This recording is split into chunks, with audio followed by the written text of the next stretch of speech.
Good morning student. आज मैं आपको एक्सरसाइज 9C कोणों के प्रकार एवं गुण में पढ़ाने जा रहा हूँ। देखिए, इसमें सबसे इंपॉर्टेंट होता है कि रेखाओं का एक दूसरे के समांतर होना, और जब रेखाएं एक दूसरे के समांतर हो जाती हैं तो संगत कोण, एकांतर कोण, अंता एकांतर कोण, ये सारे कोण बनते हैं। तो ये सारे कोण हम पहचानेंगे कैसे, ये हम सवाल सॉल्व करते जाएंगे और आपको समझाते जाएंगे और आपको हर चीज ध्यान से समझ में आती जाएगी। तो स्टूडेंट देखिए, सबसे पहले एक सम दे रखा है, दिए गए चित्र में L समांतर M है। ये जो दो लाइनें मैंने ड्रॉ कर रखी हैं आपको दिख रही होंगी, ये समांतर का निशान होता है।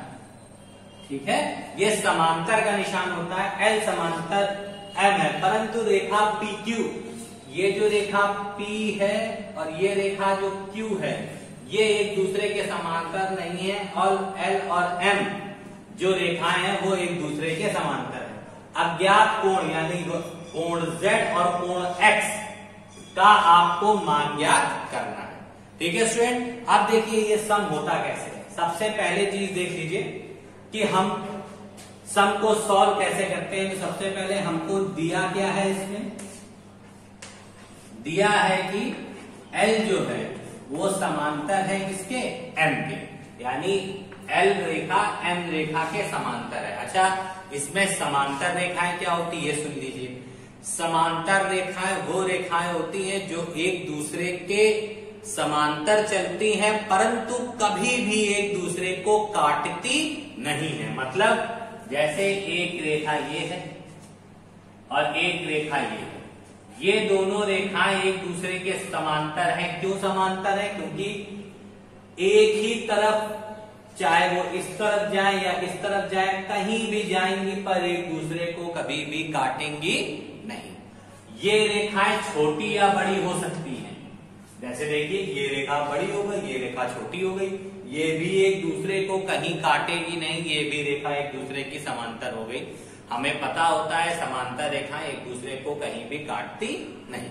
ठीक, तो ये दोनों हमारी समांतर रेखाएं होगी। अब हम सवाल में आते हैं, हमें एंगल X और एंगल Z का मान ज्ञात करना है। याद रखिए, एंगल इसको और इसको देखिए, ये कोण का मुंह किस तरफ को है, ऊपर को है, और इस वाले भी एंगल का मुंह किस तरफ को है, देखिए स्टूडेंट्स, ऊपर को है। ठीक, दोनों कोण में दोनों ही कोण कहां देख रहे हैं, एक दूसरे को ऊपर की ओर देख रहे हैं। तो हम लोग एक नॉर्मल वैल्यू यूज करने, एक नॉर्मल लैंग्वेज यूज करते हैं कि जब दो बच्चे एक जैसा काम करते हैं तो हम लोग कहते हैं अच्छा एक दूसरे की संगति में आके ऐसे हो गए हो। तो जब दोनों कोण एक दूसरे की तरफ ना देखकर एक ही दिशा में देखते हो, जब दो कोण एक ही दिशा में देखते हो, ये भी ऊपर ये भी ऊपर, इसका मतलब वो कोण कैसे कोण होते हैं, संगत कोण होते हैं। तो हम इसमें क्या लिख देंगे, एंगल X बराबर 100 डिग्री। क्यों, ये हमारा हो गया संगत कोण। पहचाना कैसे हमने देखा ये भी ऊपर को देख रहा है, ये भी ऊपर को देख रहा है, इसका मतलब ये दोनों एक संगति के हैं और संगत कोण हमेशा समान होते हैं, इसीलिए ये एंगल X बराबर एंगल 100 डिग्री, X बराबर 100 डिग्री। कोई दिक्कत तो नहीं स्टूडेंट। अब दूसरे की बारी आती है। देखिए, दूसरे में एक कोण ये बना, दूसरा कोण ये बना। ठीक है, देखिए ये नीचे की ओर देख रहा है और ये वाला कोण ऊपर की ओर देख रहा है। ठीक है, देखिए एक कोण नीचे की ओर है और एक कोण ऊपर की ओर दिख रहा है। इस स्थिति में दोनों एक जैसा काम नहीं कर रहे हैं। जब दोनों एक जैसा काम नहीं कर रहा है, इसका मतलब संगति वाली कोई बात इनमें नहीं है, तो संगत कोण नहीं है। तो याद रखिए, जब एक कोण नीचे देखे दूसरा कोण ऊपर देखे, तो इस तरीके के कोण को हमेशा हम लोग अंता एकांतर कोण बोलते हैं, यानी अंता कोण बोलते हैं। और इन दोनों का योग कितने डिग्री का होता है, 180 का। तो हम क्या लिख सकते हैं कि 120 प्लस एंगल Z बराबर 180। क्यों, ये अंतः कोण है जिनका योग कितने डिग्री का होता है, जिनका योग 180 डिग्री का होता है। ओके स्टूडेंट, तो इनका योगफल 180 डिग्री का होता है, तो z बराबर क्या आ गया 120। जंप कराइए, तो जो जंप किया उसका साइन चेंज हुआ 60 डिग्री, तो z बराबर हमारा कितना आ गया 60। ठीक है, तो हम कैसे समझेंगे इस सवालों में, जब दो कोण एक जैसा काम कर रहे होंगे तो संगत कोण होंगे, और जब एक कोण नीचे देख रहा है और एक कोण ऊपर देख रखा है और दोनों एक दूसरे को किसी बिंदु पे काट रहे हैं, तो इस प्रकार के कोण अंतः कोण होते हैं, अंतः एकांतर कोण होते हैं, जिनका योग कितने डिग्री का होता है 180। देखिए ये समझाने का तरीका है, ठीक है, जिससे आपको ये चीज याद रहे कि जब दो कोण एक जैसा काम कर रहे हैं, चाहे वो ऊपर देखे चाहे वो नीचे देखे, तो इसका मतलब संगत वाले कोण हो गए। जब एक कोण ऊपर देखे दूसरा नीचे देखे, तो इस टाइप के कोण को हम लोग अंतः एकांतर कोण बोलते हैं, जिनका योग 60 डिग्री का होता है। ये मैंने इसलिए आपको समझाया जिससे आप समझ के इन क्वेश्चन को सॉल्व कर सको। इस क्वेश्चन को आप नोट कर लीजिए, इसी टाइप का अगला सम मैं आपको अब बताने जा रहा हूं।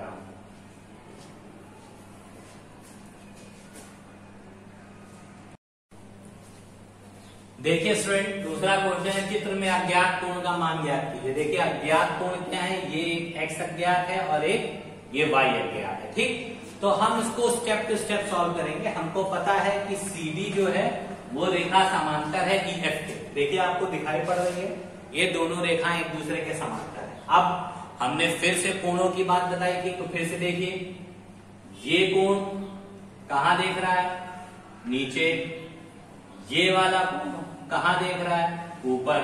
तो इसका मतलब ये दोनों कौन से कोण हो गए, एक कोण नीचे देख रहा है एक कोण ऊपर देख रहा है, दोनों रेखाएं एक दूसरे को काट रही हैं, इसका मतलब ये अंतः एकांतर कोण हो गए, यानी अंतः कोण हो गए। तो ये अंतः कोणों का योगफल कितने डिग्री का होता है 180 का। तो हम क्या लिख सकते हैं, angle E plus angle C is equal to कितने डिग्री 180। क्यों, ये है अंतः कोण, इनका योगफल कितना होता है, जिनका योग 180 डिग्री होता है।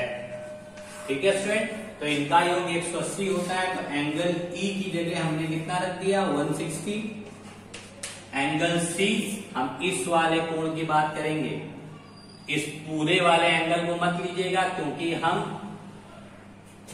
इस CD और EF इन समांतर रेखाओं की बात की है, तो इसीलिए इस पूरे कोण को मत ले लीजिएगा। Plus x is equal to कितने डिग्री 180, तो x की वैल्यू कितनी आ गई 180 माइनस 160, यानी x is equal to 20 degree. तो x की वैल्यू हमारी कितनी आ गई स्टूडेंट 20। अब ये 180 क्यों किया, आप लोग कैसे देखेंगे, सबसे पहले समांतर रेखाएं ढूंढेंगे। जब रेखा आपको ये दोनों इसके समांतर दिख रही हैं, फिर देखेंगे ये कोण का व्यू नीचे की तरफ है, इस कोण का व्यू ऊपर की तरफ है, इसका मतलब इस टाइप से अगर कोई कोण बनता है तो वो कोण अंतः कोण होता है, जिनका योगफल 180 अंश होता है। तो x की वैल्यू निकल आई। अब देखिए हमें इस y की वैल्यू निकालनी है। अब y की वैल्यू निकालने के लिए एक चीज देखिए, हम इस आकृति को ड्रा कर रहे हैं, इस आकृति को ध्यान से देखिए। ये देखिए, ये जो पूरी आकृति हमने इतनी गाढ़ी बनाई है, तो ये देखिए आपको ये Z की आकृति दिख रही होगी। ये पूरी आकृति आपको कौन सी दिख रही होगी Z। और जब कभी भी Z की आकृति दिख जाए, इसका मतलब ये कोण प्लस ये पूरा कोण, आधा नहीं पूरा, क्योंकि ये रेखा और ये रेखा भी समांतर रेखाएं हैं। इनको डॉट डॉट पीछे मिलाएंगे तो भी कोई फर्क नहीं पड़ेगा। तो इनके बीच के कोण हमेशा बराबर होते हैं, इसको हम लोग एकांतर कोण के नाम से जानते हैं। यानी जब कभी भी इस टाइप का जेड शेप बनता है तो ये कोण और ये कोण हमेशा बराबर होते हैं, क्योंकि इन दोनों कोणों का मान एकांतर कोण होने की वजह से बराबर होता है। तो देखिए ये आकृति जेड की थी, इसीलिए ये कोण और ये कोण भी आपस में बराबर होंगे। तो हम क्या लिखेंगे इसमें कि एंगल बी बराबर एंगल सी। ऐसा क्यों? एकांतर कोण। अब एंगल बी की वैल्यू हमारी कितनी है, मैं यहां लिख रहा हूं। एंगल बी की वैल्यू है हमारी y डिग्री। एंगल सी, देखिए एंगल सी के दो पार्ट हैं, एक पार्ट है 40 और दूसरा पार्ट है x, और x की वैल्यू आ चुकी है हमारी कितनी 20।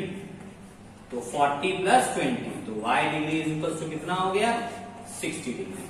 तो स्टूडेंट दो आंसर्स आपके आ गए, एक का 20 और एक का 60। मैंने कैसे निकाला? सबसे पहले इन दोनों एंगल्स को देखा, अंतःकोण बन गए, फिर इसके बाद एक z की आकृति प्राप्त की हमने, तो इससे हमें एकांतर कोण मिले। मतलब हमने 3 कोण सीख लिए। पहला कोण क्या सीखा? दो कोण जब एक ही तरफ से देख रहे हो, या तो दोनों ऊपर देखें या तो दोनों नीचे देखें।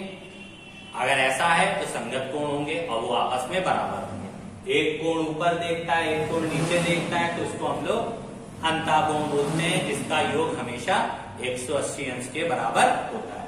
और अगर z की आकृति बनती है तो ये वाले एंगल और ये वाले एंगल जो बनते हैं वो एक दूसरे के इक्वल होते हैं, क्योंकि वो एकांतर होते हैं, एकांतर कोण होते हैं।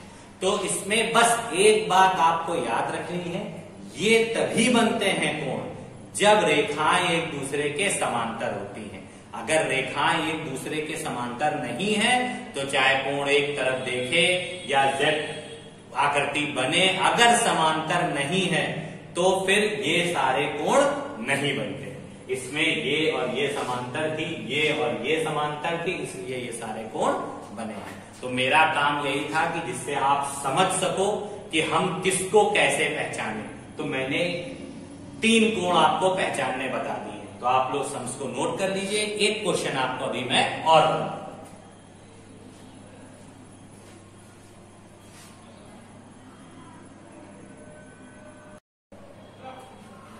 स्टूडेंट तीसरा और लास्ट कोण देखिए, लास्ट सवाल देखिए। इस पे कह रहा था EF जो रेखा है वो BC के समांतर है, यानी EF जो है वो समांतर है BC।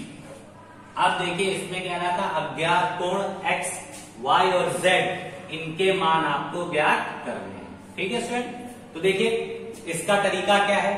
सबसे पहला काम हम क्या करते हैं, हमको पता है, ये मान लीजिए बिंदु दे रखा है O, हमको पता है कि GO एक कैसी रेखा है, सरल रेखा है। हम क्या लिख देंगे, GO एक सरल रेखा है। तो देखिए सरल रेखा है तो इस पूरे कोण का मान कितने डिग्री का होगा 180। और जब 180 का मान होगा तो हम इस कोण को अगर निकालना चाहें, इस कोण को, तो ये कोण हमारा कैसे निकलेगा। हम सिंपल था, इस कोण को अगर हम m मान लेते हैं तो m कोण हमारा कैसे निकलेगा कि m plus 135 is equals to 180। क्योंकि जब कभी भी इस टाइप से एक सरल रेखा बनती है और उस पे इस आकृति यानी उल्टा सी बन जाता है तो इनका योग 180 अंश हो जाता है। तो m बराबर क्या हो गया 180 माइनस 135। तो इससे सब्ट्रैक्ट कर दीजिए, बचा 5, यहां बचा 7 और 45। एंगल m की वैल्यू हमारी कितनी आ गई 45। अब देखिए सम को हम कैसे करेंगे। एंगल m हमारा आ गया 45। ठीक है, अब इसी टाइप से हम इसको भी निकालते हैं। देखिए ये भी एक ऐसी रेखा है, सरल रेखा है, तो इसको भी हम क्या लिख सकते हैं HO एक सरल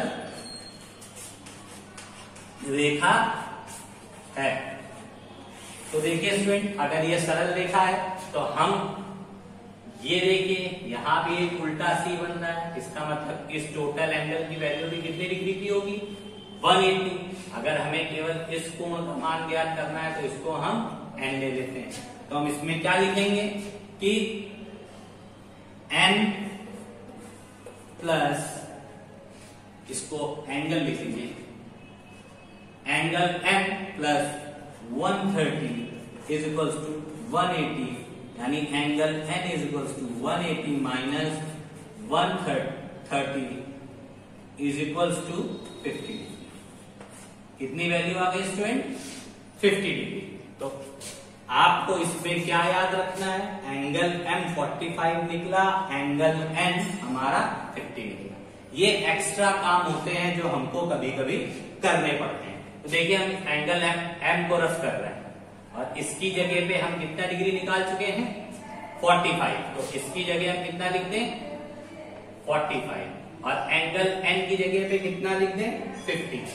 तो ये देखिए हमने क्या लिख दिया, 50। ठीक है स्टूडेंट्स, ये पता चल गया, ये मैंने 45 लिख दिया और ये वाला एंगल 50 लिख दिया। ठीक, अब स्टूडेंट्स ध्यान रखिए, अब देखिए ये रेखा और ये रेखा एक दूसरे के समांतर कह रहा था समझ। तो इस आकृति को गौर करिए,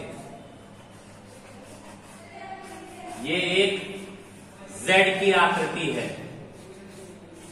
ठीक है, ये एक Z की आकृति होने की वजह से एंगल X बराबर एंगल 45 के। ऐसा क्यों, एकांतर कोण। सेम चीज इधर भी करिए, ये देखिए ये भी एक Z बन रहा है, ये देखिए, बस पहले Z इस टाइप का था, अब Z इस टाइप का हो गया। तो इस पे भी एंगल Z बराबर एंगल 50 डिग्री। तो एंगल Z बराबर 50 डिग्री। क्यों, ये भी हमारे कैसे कोण हो गए, एकांतर कोण। अब देखिए हमें एंगल x की वैल्यू पता हो गई कितनी, 45, और एंगल z की वैल्यू कितनी पता हो गई, 50।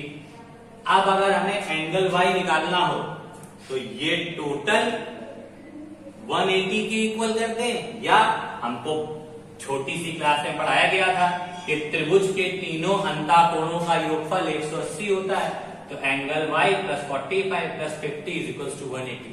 तो जिस तरीके से चाहें उस तरीके से हम इस सम्स को कर सकते हैं। तो देखिए हम इस सम्स को इस साइड में करके देख रहे हैं, क्योंकि अभी हमको एंगल y निकालना है। अगर हमें एंगल y निकालना है तो हम त्रिभुज के अंदर बनने वाले कोण को देख रहे हैं, लिखेंगे त्रिभुज, त्रिभुज जैसे ये वाला ट्रायंगल लेंगे, ठीक है, इसका नाम आप रख लीजिए, क्या रखते हैं, P और Q। तो लिख लीजिए त्रिभुज OPQ में, OPQ में हम क्या देखते हैं कि कोण O प्लस कोण P प्लस कोण Q इज इक्वल टू कितने डिग्री, 180। कोण P की वैल्यू, O की वैल्यू क्या है हमारी, y, कोण P की वैल्यू 45, कोण Q की value 50 is equal to 180। y plus 95 180, तो y is equal to 180 minus 95, subtract कर देंगे तो y इज इक्वल टू 5 और 8। तो y इज इक्वल टू कितने डिग्री आ गया हमारा, 85। तो y की वैल्यू हमारी कितनी आ गई, 85। अब इन तीनों एंगल को प्लस कर लीजिए, अगर इन तीनों एंगल का एडिशन 180 आता है तो मेरा सब सही है। 5 5 10 कैरी 1, 5 5 10 एंड 8 18। इसका मतलब हमने ट्रायंगल की प्रॉपर्टी लगा के y को फाइंड किया और z शेप यानी ऑल्टरनेट एंगल की प्रॉपर्टी लगा के हमने इसको इसको और इसको फाइंड कर लिया। ओके स्टूडेंट, तो इन तीनों क्वेश्चंस को आप फेयर कॉपी में नोट कर लीजिएगा और सम्स को पहले ओरली सॉल्व करना सीखिए। सम में ये समझिए कि किस तरीके से एंगल बनते हैं, वो आपका तरीका होता है कि आप कैसे याद रखेंगे ये संगत कोण है, कैसे याद रखेंगे ये अंतः एकांतर कोण है, कैसे याद रखेंगे ये एकांतर कोण है, ये आपका तरीका है। बट जो हमने तरीका बताया उस तरीके से आप याद रखेंगे तो आपको सम्स याद भी रहेंगे और हर चीज इजीली समझ में आ जाएगी। बस फिर मैं एक बात तो रिपीट कर रहा हूं, आप लोग याद रखिएगा, ये कोण तभी बनते हैं जब रेखाएं एक दूसरे के समांतर हो, ऐसा बुक में सम्स में दिया होता है। ओके स्टूडेंट्स, इन सबको नोट कर लीजिए और कुछ भी नहीं समझ में आया तो हमसे मैसेज या कॉल के थ्रू